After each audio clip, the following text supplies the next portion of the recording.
जे एवज असांखे बहादुर मिलंदो। जी बकवास बंद कर।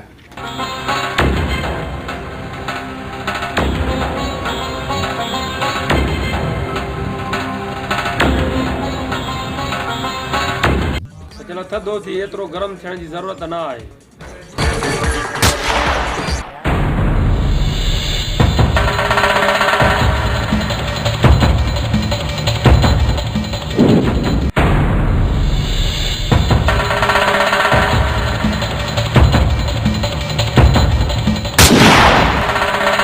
तूं पंहिंजे सफ़ाई में छा सोचणु चाहीं?